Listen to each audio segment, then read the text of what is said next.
Well, Bore good morning. Bore good morning. It's good to know that you're here and that you're here as well. Mae'n dda bod ni'n gallu dod at ein gilydd I addoli gyda'n gilydd. Welcome to the service. Please take note of the announcements that have been going around on the screen and will be going around again at the end, just to remind us of what's going on this week. But before we move on, let's pray and commit the service into God's care. Nawn ni weddio gyda'n gilydd. Arglwydd Dduw, diolch am y fraint aruthrol o gael dod I dy gwmni di eto I gael presynoli ein hunain yn dy dyd I arglwydd. A ni'n gweddio wrth I ni ddod at ein gilydd y byddi di yn siarad gyda ni os gweli di'n dda. Lord, we come together to worship you, to seek your face. We come to bow the knee to you, to acknowledge you as Lord and King, as our Saviour. And Lord, as we do that, we do pray that you'd have mercy upon us, that you'd bless us, that you'd pour your grace over us again.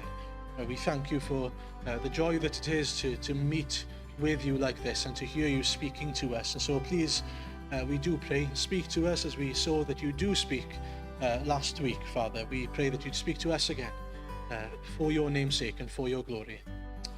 Amen. Well, nawn ni ddechrau gyda'r emyn gyntaf. We'll start with the first hymn, which is In Christ Alone, and we'll listen to it together.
Apologies, technical difficulties.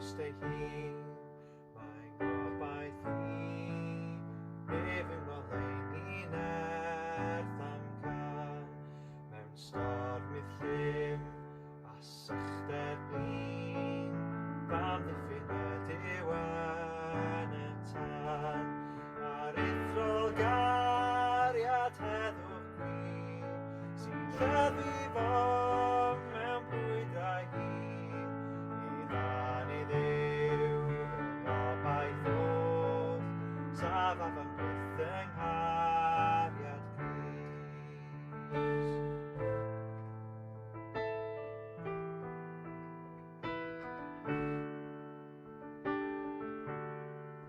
Yng Nghrist ei hun, ddim ysgol gnawd, Duw dod yn atgas gan y byd, cyflawnd yn nefoedd yma'n lawd, cefiant yn fyw a chariad di, fe hoelwyd holl wrth rebel dyn, wrth groes bren yn ei gorff ei hun, yr iawn difau dros bechod i'w, yma trwy heiddiant Cris rwy'n byw.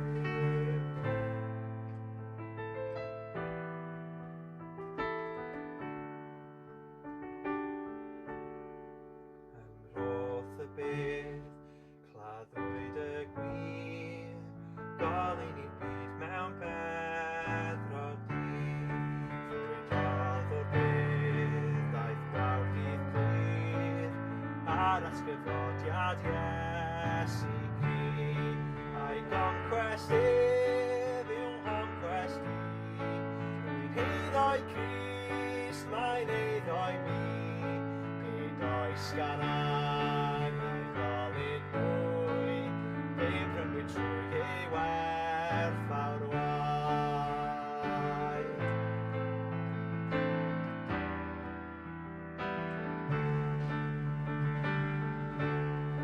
Nid ofna bwyd, na marw mwy.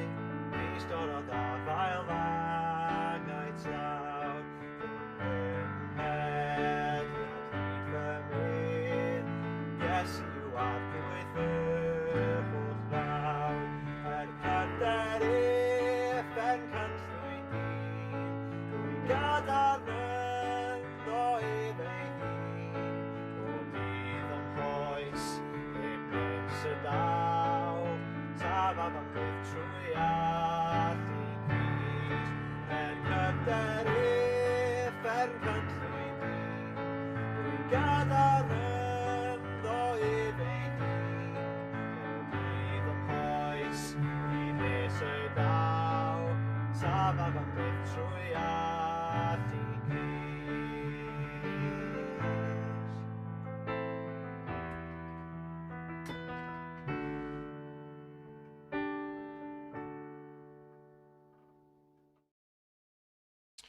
Well, I thought I'd share some encouragements with us. Chydig bach o anogaethau. Ges I neges gan Anna, sydd yn dod o Oklahoma ac yn gobeithio dod ato ni fel cenhades. I received a message last night from Anna, who's hoping to come and join us. She's fundraising, as you know, and her time to fundraise was cut quite short.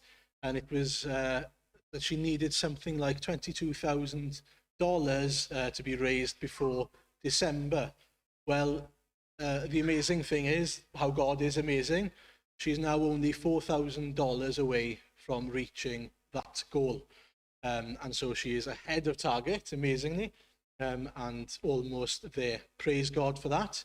And we pray that will happen according to God's will again, and that she'll reach that target if it is God's will for her to be here. And it does seem that way, most definitely. And we believe that that is God's will for her, and that will really confirm that it is God's will for her to be here.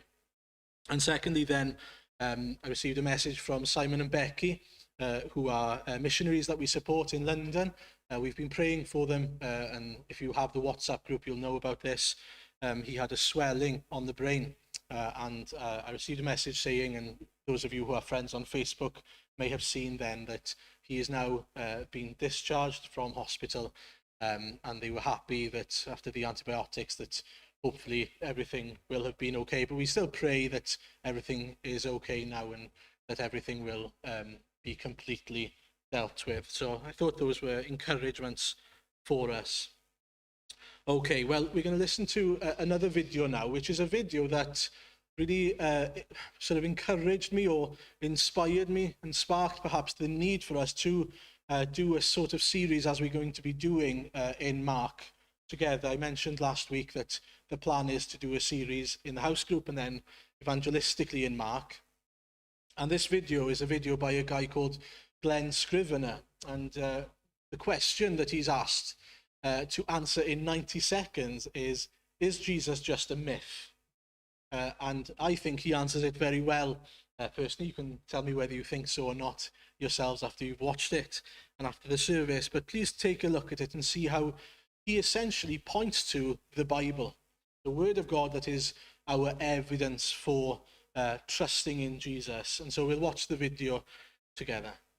Well, if Jesus were not historical, it would be the biggest hoax imaginable. History itself is dated around Jesus. Bart Ehrman, a massive critic of Christianity, says that pretty much, quote, every sane historian on the planet, whether Christian, Jewish, Muslim, pagan, agnostic, or atheist, they've concluded that Jesus was historical on the basis of compelling historical evidence.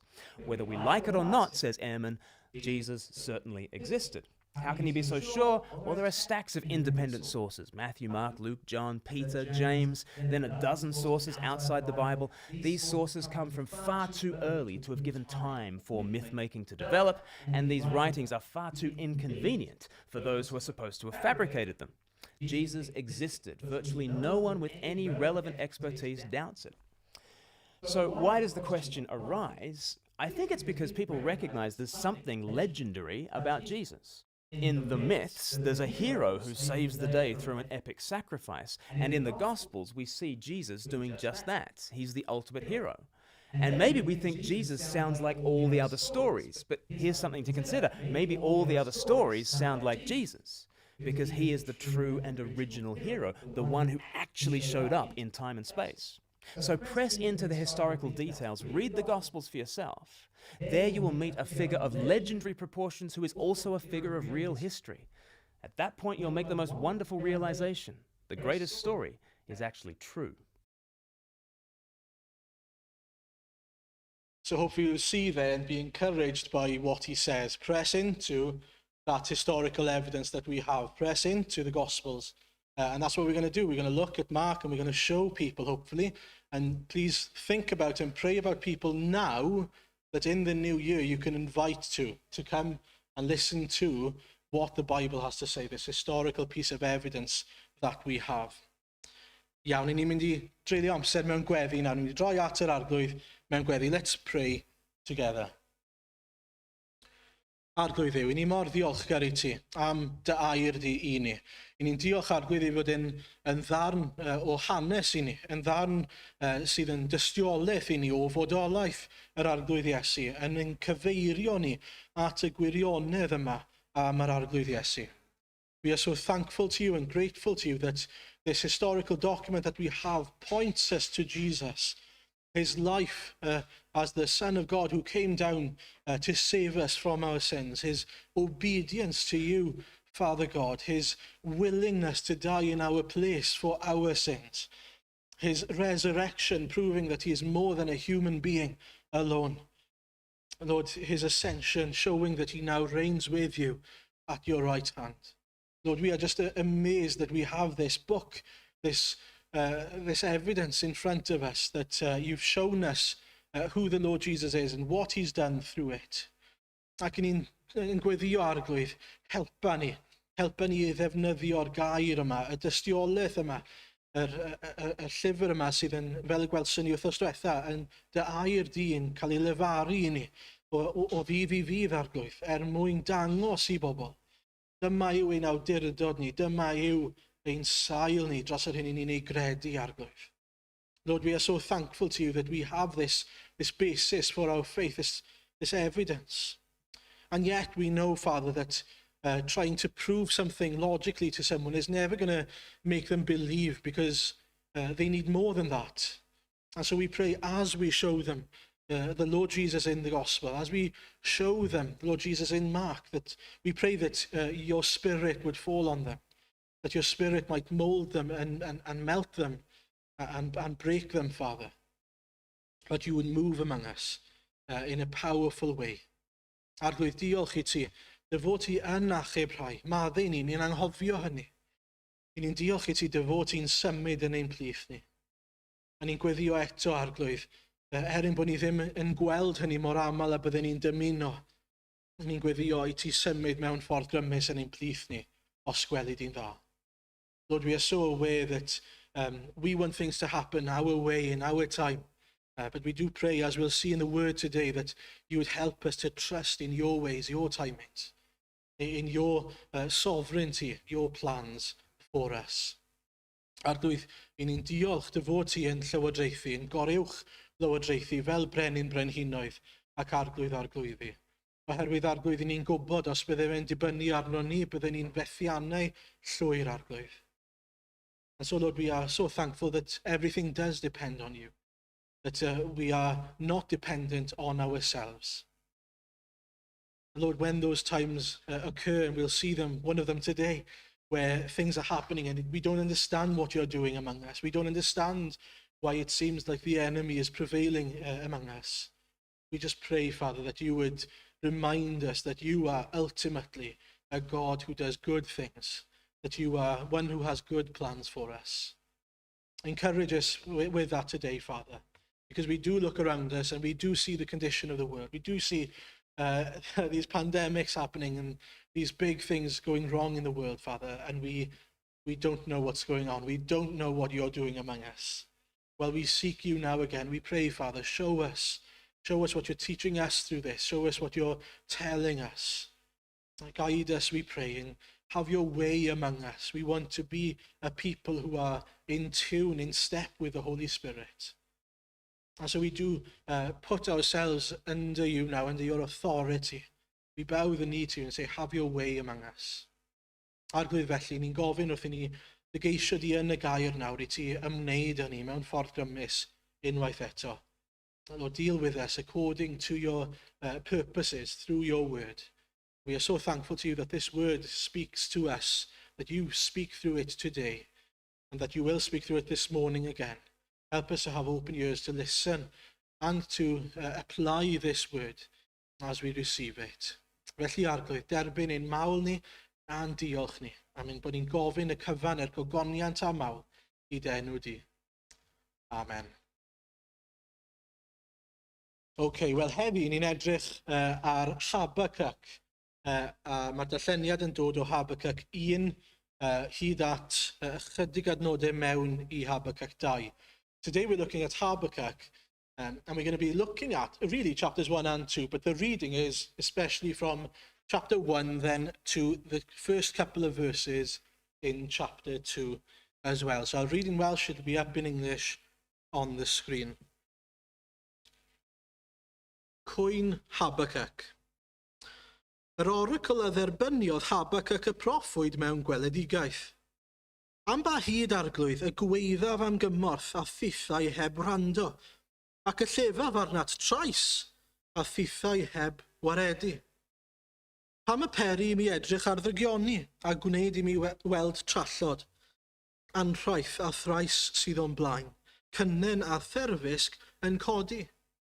Am hynny ar gyfraith yn ddirym, ac nid yw cyfiawnder byth yn llwyddo, yn wir y mae y drygionus yn amgylchu'r cyfiawn, a daw cyfiawnder allan yn wyrgam. Wedyn ni'n cael ateb yr arglwydd.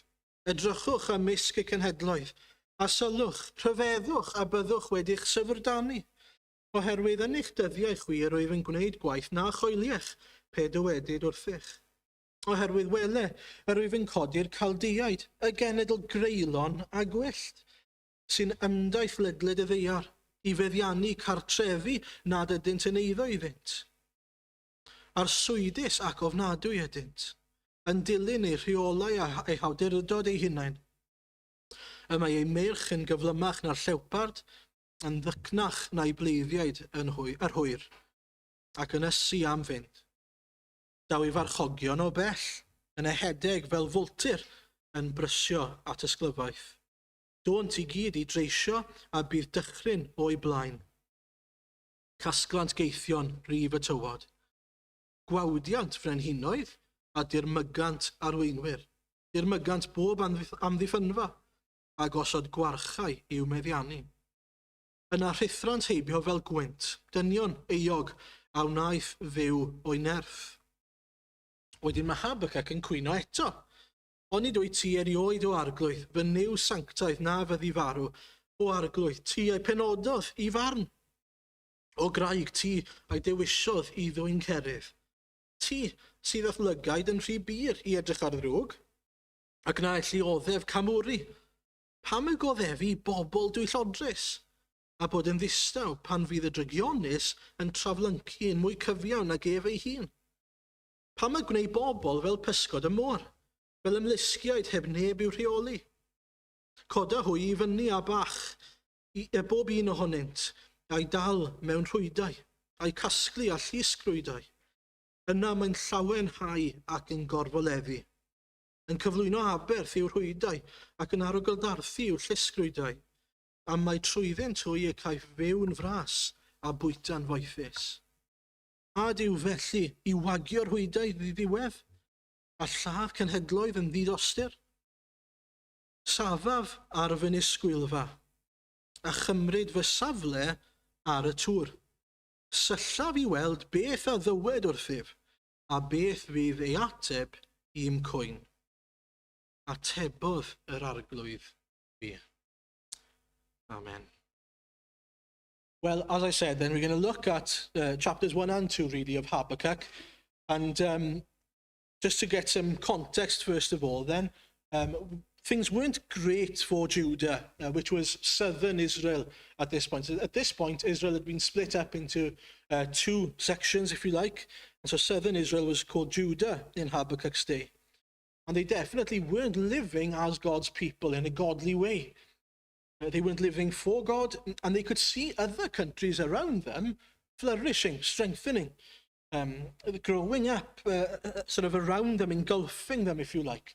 Other countries that were more sinful than them.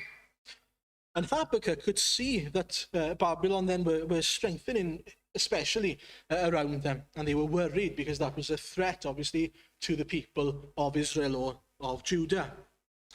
A mae Habakkuk yn ddiddorol iawn achos mae'n broffwyd gwahanol. Fel arfer gyda proffwyd, be chi'n cael yw fod Duw yn rhoi neges i'r proffwyd, wedyn bod proffwyd yn paso neges ymlaen i'r bobl, ynddo fe?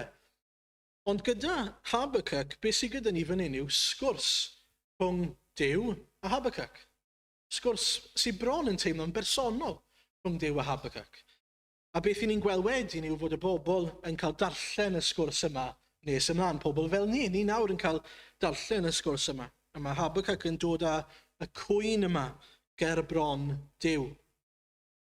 But what is interesting here is that it shows us a journey that happens in Habakkuk's life. It's a journey of trying to understand how God, a good God, according to what the Bible says about God, and he's right in saying that, how this good God fulfills his purposes when things seem to be looking terrible, when things seem to be going completely wrong around him. And so, in a world full of sin and evil, how can God work out his purposes? Or how does God work out his purposes? Ac ar un wedd, gallwn ni edrych ar y llyfr yma a dod i'r casgliad fod Habakkuk just yn rhyw ddyn aniwiol, hunanol falle, yn chydig bach o wimp mewn gwirionedd. Ydy e'n amed Duw fan hyn? Achos dyw e ddim yn fodlon confronto i bobl, yw e? Dyw e ddim eisiau mynd at y bobl, mae jyst yn cwyno ar Dduw am y ffordd mae i bobl yn byw. Pam fod e'n beio Duw am beidio ag ymyrryd? Ond falle bod hwnna, i wedi gwir, chydig bach yn anheg. Mae'r llyfr yn dechrau gyda'r geiriau, edrychwch ar y benod gyntaf, yr oracle a dderbyniodd Habakkuk y proffwyd mewn gweledigaeth. Dyna sut mae'r llyfr yn dechrau. And the word oracle means burden. That's the purpose of the meaning of the word. And so really what we've got here is this burden that Habakkuk has received actually, has seen for himself. It's not just a message like all the other prophets that perhaps they receive this message and then they just pass it on. And he can sit back and say, it's nothing to do with me. It feels different here because Habakkuk has seen and received a burden.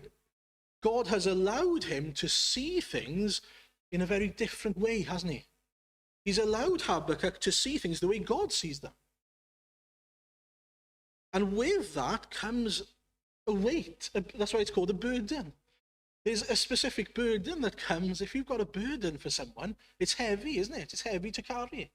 And so we take part in this burden, spiritually speaking. He knew things about Judah that they didn't know about themselves. He could see them from a completely different perspective. That they'd lost their way completely. That they were not who they should be and where they should be spiritually. And that they needed to return to God. Felly mewn gwirionedd, mae'n rhywbeth reit ddiwiol a doeth am agwedd Habakkuk. Mae'n dda bod e fel hyn. Mae'n dod ar baich yma, mae Duw wedi rhoi iddo fe yn y lle cyntaf ac yn ceisio Duw iddo fe. Mae'n troi at Dduw. Mae'n cydnabod ei angen am Dduw. And it's an important reminder, I think, I believe, that dead people can't revive themselves. That going to the symptoms, if you like, seeing the sinfulness of the people and telling them you need to sort yourself out, in that sense, is not the first port of call. The first port of call is to turn to God, to seek God. This problem was never going to be dealt with by the people. They needed help from above. And so when we think of the spiritual state of our land, when we look around us, Yes, we need to preach the gospel to them, but ultimately, it's only God who can save. It's only God who can do something about it. Only God can bring dead people to life. We need to rely on God whilst preaching the gospel. It has to be that way. You can't tell someone, imagine if a baby throws up on themselves and you just look, oh, come on, what are you doing?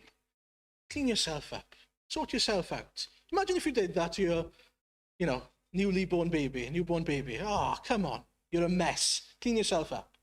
What are they going to do? Well, they're going to lie there going, what do you expect me to do? There's nothing I can do. I'm a newborn baby. In the same way, what do we expect people to do? They need the Holy Spirit to come on them, to open their hearts to the Lord Jesus Christ. And so we depend on the Lord. We need to rely on him.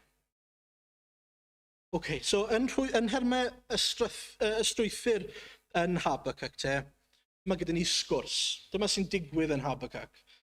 Mae sgwrs rhwng Duw a Habakkuk, ni wedi gweud hynny, ac yn enwedig pennod 1 a 2. Ni'n gweld y sgwrs yma mynd nôl amlan. A mae sgwrs yn dechrau gyda Habakkuk yn dod â'r cwyn yma, lament yn Saesneg, ger bron yr arglwydd. A mae'n tynnu sylw o bobl at y pechod a'r anghyfiawnder sydd yn Juda ac yn gofyn i Dduw, sydd yn sanctaidd a cyfiawn, i wneud rhywbeth am y peth. So mae'n mynd i'r lle iawn a mae'n gofyn y peth cywir neu we. Mae'n troi at Dduw a mae'n arglwydd, please helpa ni. Please ateb ein anghenion ni. Ti yw'r unig un sy'n gallu delio gyda'r bobl yma. But before we look at that conversation, I'd like to point out a couple of things. Habakkuk is clearly frustrated, isn't he? He's clearly angry, frustrated, confused. He doesn't understand really why God isn't doing something. And I think a burden comes with those feelings, with those emotions. If you have a burden, then inevitably you're going to feel something of that. Lord, why don't you do something? Why don't you save them? That's a good thing, I think. And the second good thing is that Habakkuk is honest with God. He can bring those concerns to God. He can say, Lord, why aren't you saving this person who I've been praying for years and years and years? Lord, please do something in their lives. If we're not frustrated, then I'm not sure we have a burden, really. Something to be glad about, as much as it is frustrating and confusing and causing us some anger.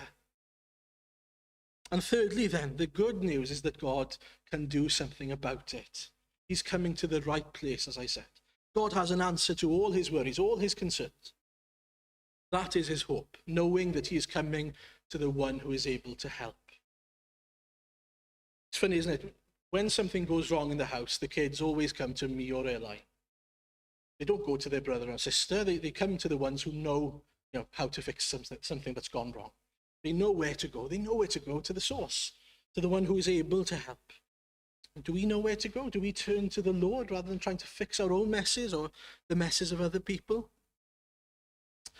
Okay, felly nhw'n ni edrych ar rhan gynta y cwyn yma, y sgwrs yma, yn adnod 2 i 4. A fi wedi crynhoi felly beth mae'n dweud fan hyn wrth Dduw yn adnodau yma. Darllenwch nhw'ch blaen chi, read verses 2 to 4. Mae bywyd yn Israel neu Juda yn ofnadw. Mae bywyd yn anodd. Yn enwedig i Habakkuk i fyw yna. Mae gair Duw yn cael ei anwybyddu. Does dim lle i fyw yna. Mae yna lot o drais ac anghyfiawnder, a mae'r arweinyddiaeth yn amhir neu'n corrupt, os licwch chi. But in this first part of the conversation, not only do we see what he says, but we also see that he clearly loves his people.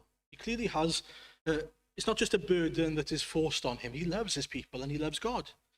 He is desperate for God to intervene. He's desperate for it. This is what it says in verse 2. How long, Lord, must I call for help, but you do not listen, or cry out to you, violence, but you do not save? One thing that really struck me there, and I haven't got this down, sorry to translate, but it's interesting how he says, I cry out to you, violence, but you do not save. Well, usually when someone cries out violence, you want them to punish the people who are violent or whatever, but actually he's looking for salvation. He's looking for help for these people, for them to be saved. Mae wedi cael digon o weld pobl yn mynd eu ffordd eu hunan. a brifo eu hunan, i brifo Duw, a sbwylio eu bywydau nhw. A'r beth am ni aros fan hyn am eiliad a gofyn y cwestiwn sy'n amlwg iawn yn codi. Ydy ni'n poeni fod pobl yn byw bywydau heb Iesu Grist? Do I really care that my friends are wasting their lives on cheap thrills and on pleasures that are momentary pleasure of the flesh when I know that there's an eternity of destruction in front of them? What does that actually say about me and what I would call my love for those people? I'm asking myself those questions, and feel free to ask yourself those questions as well. Mae'n ymddangos i fi fod angen i ni dreulio mwy o amser gyda nhw yn eu cwmni nhw. Mae angen buddsoddi yn y colledig. Efallai bod ni fel yr offeiriad a'r lefiad yn ameg y Symariad Tregarog. Ti'n cofio nhw? Yr rai oedd yn paso heibio. Pan maen nhw'n paso heibio, ond nhw eisiau cael eu dillad nhw'n ffront falle. Ond nhw'n gwybod os byddwn ni'n twtio'r person yma'n delio, y mes fan hyn. Ni ddim eisiau'r mes falle, ni ddim eisiau'r brynt ni falle, neu falle bod ni ddim eisiau bod e'n costio i ni. Ond mae'n bosib i ni fynd trwy'n bywydau ni gyd ddim yn buddsoddi yn y colledig. Pobl sydd â dim byd i'w gynnig i ni, ond bod gyda ni rhywbeth i'w gynnig iddyn nhw. So let's pray that God would help us and that we would make it a priority to invest in others, to be intentional. It's particularly difficult at the moment, isn't it, to make friends or to be friends with someone, to be in their company and to invest in them. But it's not impossible. Let's be intentional about investing in them. Both in prayer, as we said at the beginning, ultimately, it's only God who can save, but at the same time in our actions, because God has chosen, interestingly, to save people through our witness to them, through the preaching of the gospel. And so we are a part of God saving them, even as we preach the gospel. Both are not separate necessarily. Felly, dyna'r rhan gyntaf. Mae Habakkuk yn derbyn baich. Mae'n dod ar baich hwnnw at Dduw, a mae'n gofyn am help. Mae'n gofyn i Dduw ymyrryd a dod â Jiwda yn ôl ato fe ei hun. Please achub dy bobl. Maen nhw'n byw bywyd anniwiol, anghywir. And secondly then, God answers. We see the reply. But God's answer is not what we expect at all. God's answer is probably the last thing he would ever think he would hear God saying to him. I think the picture in my head when I read this was like a magician. Do you know how a magician starts off his act? He says, sort of, prepare to be amazed. I'm going to do this amazing thing, this thing you've never seen before. And in a way, that's exactly what God is doing. If you read that response that he has after verse 5, he's basically saying, prepare to be amazed. I'm going to be doing something that you never think to yourself that you would see God doing. And on one side, that seems, oh, wow. You can just imagine Habakkuk, can't you go, yes, here we go. God's going to come in this amazing way, and he's going to, I don't know, punish the people, or he's going to purify his people in this amazing, sort of miraculous way. He's heard me. He's going to answer my prayer. And it's true. God has heard him. God will answer his prayer. Ond, beth mae'n ei ddweud? Beth yw ateb Duw? Wel, mae'n dweud bod e'n gwybod am ddrygioni ei bobl. Dyw e ddim yn hapus gyda'r peth. A mae Duw ar waith yn barod, mae'n gweud. Mae'r cynllun yn ei le yn barod i ddelio gyda pobl Juda. Mae'n swnio'n gret nes eich bod chi'n sylweddoli beth yw y cynllun yna. Mae y cynllun yw fod y Babiloniaid, y gelyn, yn ei cymryd nhw'n gaeth, yn cymryd drosto'i gwlad nhw. And you can you imagine the shock, the horror? He says, yeah, don't worry. No need to panic, Habakkuk. I'm sorting it out for you. I'm going to answer your prayer. I've got this great plan. And all I'm going to do is I'm going to let your enemy defeat you. You can just imagine, can't you, how he would be just so shocked. So it's unbelievable almost. How on earth can God deal with his people by sending them into captivity? How on earth could that be good for anyone? And it's just a situation where something is happening. You just think to yourself, how on earth can this be good? How on earth can God bring goodness out of that situation? And why on earth would God plan for that to happen? It sounds wrong, doesn't it? But we'll come back to that in a minute. Ond gadewch i ni edrych ar y cysur a'r anogaeth sy'n dod o'r rhan gyntaf yma yn y sgwrs. Yn gyntaf, mae Duw yn gwrando ar Habakkuk. Mae Duw yn gwrando ar ei weddi fe. Ac yn ail, mae Duw yn ymateb ac yn gweithredu. Mae'n gwneud rhywbeth am y broblem. Dyw e ddim jyst yn iste nôl a dweud, wel, na fe, they've made their bed, they're going to have to lie in it. Na, mae'n delio gyda'r broblem. Last week, we saw God speaking to Belshazzar, didn't we? In order to judge him and to bring an end to his life, but also to his evil ways. Well, today we see that God speaks to Habakkuk, to this person who loves him and who follows him, in a completely different way. And we're so thankful to God for this. So what we see here is that he speaks comfort, he speaks encouragement, and he comforts Habakkuk with this plan. It doesn't sound comforting, but he knows that God is doing something. He knows that God tells him here, I am going to deal with the problem. He may not like the way God deals with it. He may not agree with the way God deals with it. He cannot understand it, but God encourages him and comforts him with the knowledge that God hears his prayers and that God is doing something about it. That is an encouragement to us and a comfort to us, even though we don't understand. Despite all of that, it doesn't look encouraging. It doesn't look comforting, but it's true. A mae gwirionedd yma'n addas i ni hefyd, wrth gwrs. Gallwn ni ddod a'n holl feichiau ni at Dduw a gwybod fod e'n clywed. Mae'n clywed ein gweddi ni. Mae e'n gwrando ar ein gweddi ni. A mae e'n ymateb ac yn gweithredu ar ein gweddi ni. Mae e'n siarad gyda ni. Mae'n ein cysuro ni. Mae'n ein annog ni. Ond mae e'n gweithredu yn ôl ei ffyrdd a'i ddoethineb ei hunan. A diolch i'r arglwydd am hynny.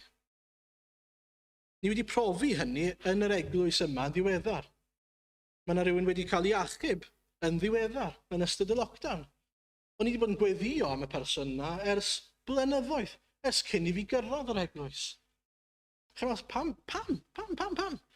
Ond mae ffyrdd Duw yn uwch na'n ffyrdd ni. God's ways are higher than our ways. And if we're honest, we have this idea, don't we, in our heads that God will answer our prayers in a way we expect him to answer our prayers. Does that make sense? I hope you know what I mean by that. We have this expectation of how God will answer our prayers. The amazing lesson here is that we learn that God probably, most of the time, will deal with us in ways that we never understand, in ways we never expect him to deal with us. And what he'll do as well at the same time is he'll humble and sanctify us. Even as we may not be praying about ourselves, but God will even work in us as we seek him in prayer, which is an amazing thing. A mae hwnna'n dod â ni at yr ail ran yn y sgwrs yma. Mae Habakkuk yn ymateb yn ôl i eiriau Duw. The conversation continues. Mewn anghrediniaeth, dyw e ddim yn gallu credu y bydde Duw yn rhoi llwyddiant i'r gelyn, yn rhoi grym dros Juda i'r gelyn. A mae'n pwyntio mas y ffaith, wel, pam bydde ti'n rhoi buddigoliaeth i'r bobl yma, achos maen nhw'n fwy pechadurus na ni, mae'n dweud. O safbwynt bydol o leia. And I can certainly sympathise with how Habakkuk feels here, can't you? I hope you can. He looks around, and he's looking, and it looks as though God is giving the enemy, well, God is, in theory, giving the enemy success and victory over them. I'm sure we can feel like that when we look around and we see those who are against Christ seeming to come up and succeed against those who are with Christ. Don't you feel like that from a worldly perspective? P'un am ein eglwys falle'n China sy'n cael ei gau lawr gan y llywodraeth yna. Well, hang on, ydy Duw yn methu fan hyn? Chi'n meddwl, neu ydy Duw yn caniatáu hyn ddigwyddau? Dyma cynllun Duw? Neu falle'n blaid wleidyddol sydd â bwriadau aniwiol falle yn llwyddo. A pleidiau eraill bydde'n fwy diwiol falle ddim yn llwyddo. Neu chi'n meddwl am ryw wlad falle sydd yn gwbl aniwiol yn cael buddigoliaeth dros wlad arall. Beth bynnag yw y sefyllfa, mae'n edrych ar yr adegau yna, nag yw e, fel bod Duw ddim yn llwyddo, neu fod rhywbeth o'i le. We looked at Nebuchadnezzar and Belshazzar last week, and you do wonder to yourself, don't you? And I said this in the prayer meeting, so I've been thinking a lot about it after the sermon. Why on earth did God plan for Nebuchadnezzar to be a king, and Belshazzar in the same way? Why, in the first place, why on earth did he place him there, choose him as a king? I mean, Daniel is such a better candidate for a king than any of those. Why on earth choose this power-hungry, sinful group of men? Why? Why would you want a proud and godly man to reign over someone like Daniel? Don't you feel like that sometimes? You think to yourself, why on earth is God doing this? I'm thinking especially when regarding to Nebuchadnezzar. Wel, mae rhan o'r ateb i'r cwestiwn i weld y mywydau credinwyr fel Daniel. Ac yn y llyfr, gawson nhw gorfodi i sefyll yn erbyn drygioni ac hefyd i sefyll dros yr arglwydd, oherwydd fod dyn aniwiol yn rheoli, yn teyrnasu ar y pryd. A trwy wneud hynny, maen nhw'n gwneud grym ac ogoniant Duw yn hysbys i'r brenin yma, i'r brenhinoedd yma. Mae Duw hefyd yn ei sancteiddio nhw, yn sancteiddio Sadrach, Mesach ac Abednego, y Daniels yn yr hanes yna, a pwy bynnag arall sydd yn sefyll dros yr arglwydd. Maen nhw hefyd yn cael eu defnyddio mewn ffyrdd anhygoel, nag yno. Mae Daniel yn enwedig, fi'n meddwl, cael ei ddefnyddio mewn ffyrdd anhygoel. A pobl eraill yn y Beibl fel Joseph a rhai eraill. Pwy fydde ddim eisiau gallu dweud, fi wedi treulio noson yn cwtio llewod. Ni'n meddwl am hwnna, pwy fydde ddim eisiau gallu dweud sut mae Duw wedi defnyddio fe yn y fath ffordd.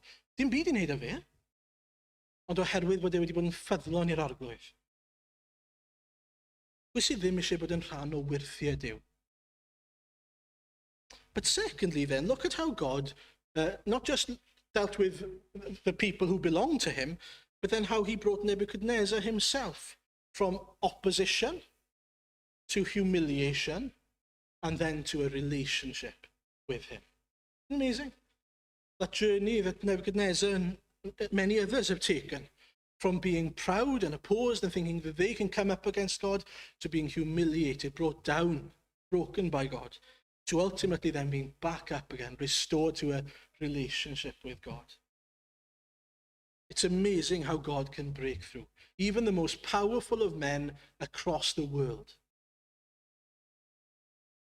I have no doubt that God knew exactly what he was doing here as well, and that he had a plan from the start to deal with Judah and through Habakkuk as well.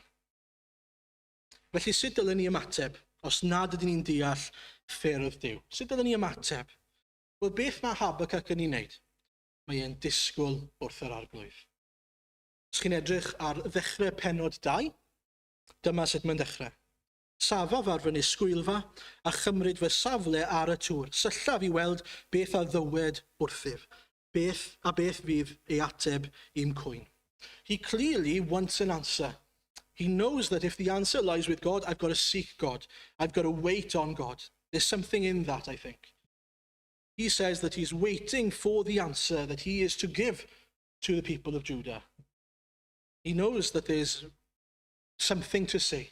He knows that there's an answer that God has. He doesn't understand why God is doing it, but there must be an answer. A gobeithio bod ni gyd eisiau'r agwedd yna. Bod ni gyd yn gallu dysgu ar adegau pan s'dim syniad gyda ni beth mae Duw yn ei wneud, bod ni'n gallu gofyn iddo fe, a disgwyl wrtho fe. Lli ofyn arglwydd, beth wyt ti'n wneud yn ein byd ni ar hyn o bryd? Boes bach. A chi gwestiwn i ofyn, arglwydd, beth wyt ti'n wneud yn y byd ar hyn o bryd? Beth wyt ti'n wneud yn ein tir ni ar hyn o bryd? Beth yw dy gynllun di a dy fwriadau di ar ein cyfer ni?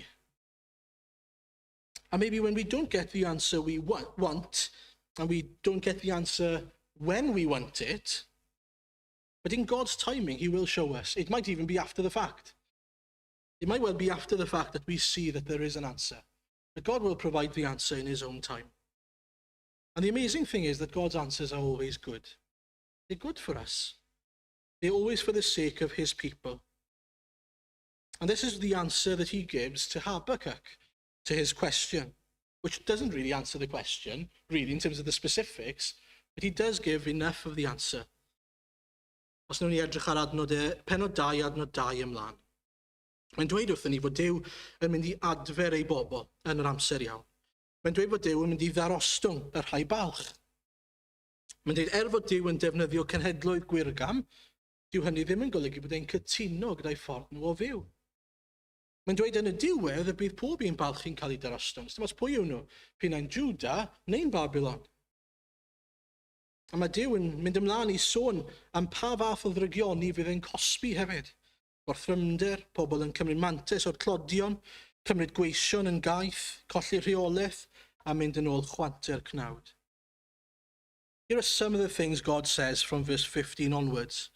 Woe to him who gives drink to his neighbours, pouring it from the wineskin till they are drunk, so that he can gaze on their naked bodies. You will be filled with shame instead of glory. Now it is your turn. Drink and let your nakedness be exposed. The cup from the Lord's right hand is coming around to you, and disgrace will cover your glory. The violence you have done to Lebanon will overwhelm you, and your destruction of animals will terrify you. For you have shed human blood. You have destroyed lands and cities and everyone in them. Of what value is an idol carved by a craftsman, or an image that teaches lies? For the one who makes it trusts in his own creation. He makes idols that cannot speak. Woe to him who says to wood, come to life, or to the lifeless stone, wake up.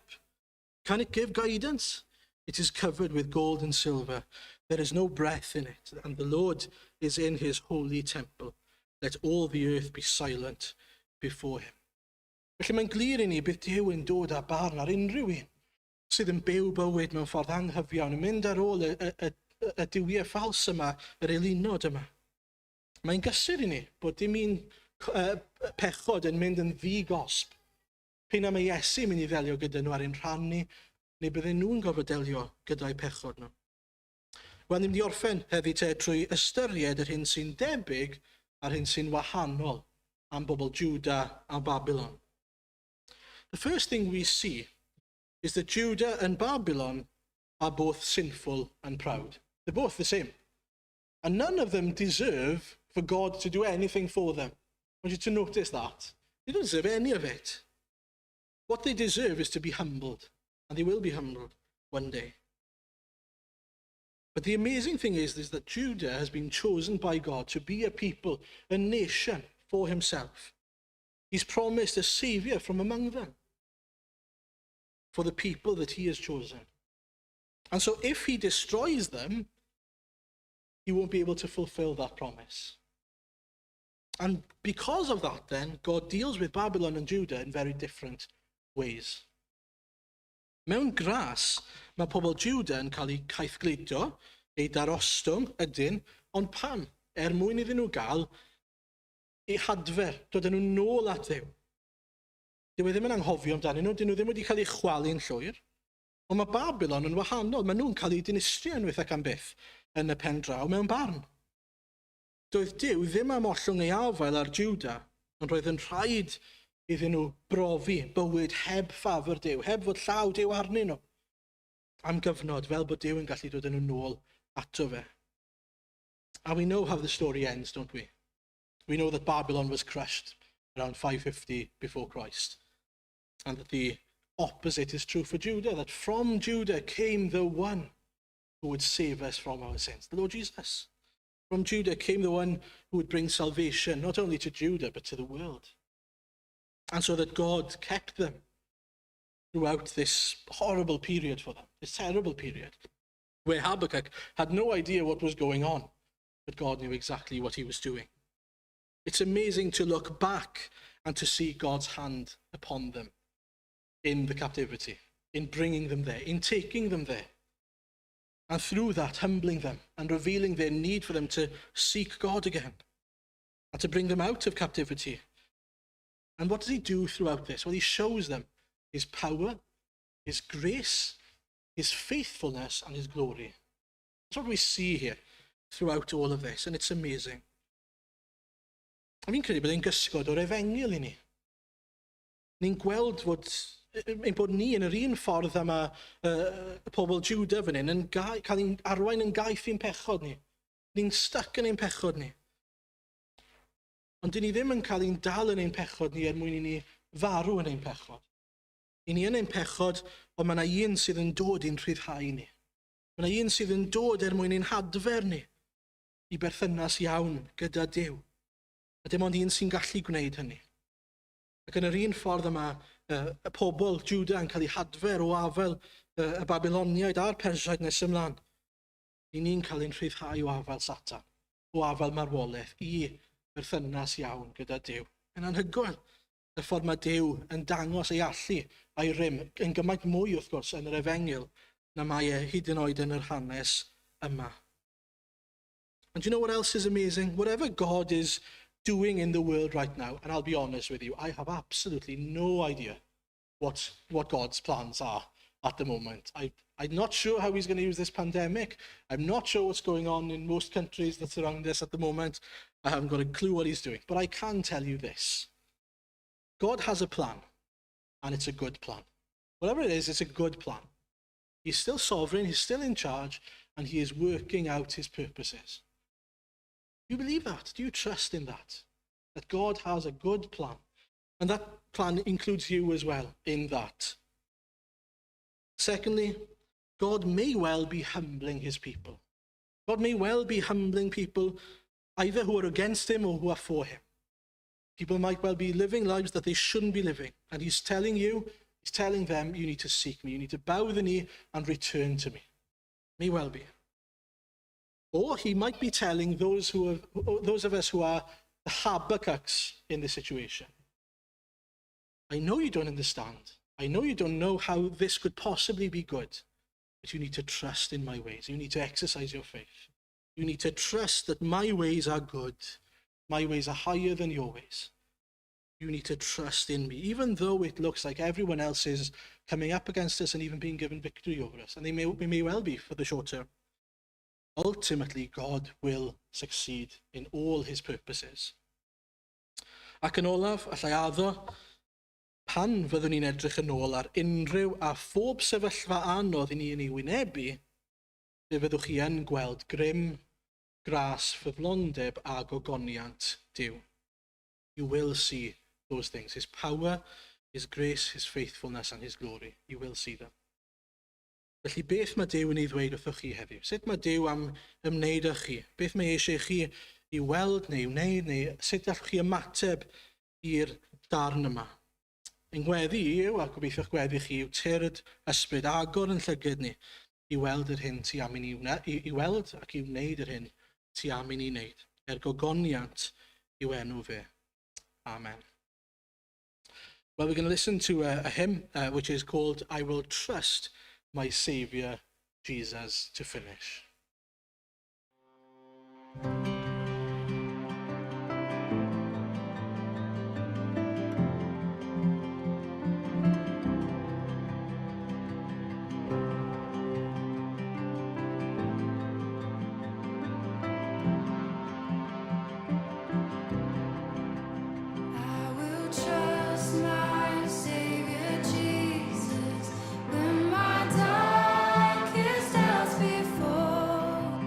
Chosen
Jesus, only Jesus, may my heart be ever yours. Jesus, only Jesus, help me trust you more and more. Jesus, only Jesus, may my heart be ever yours.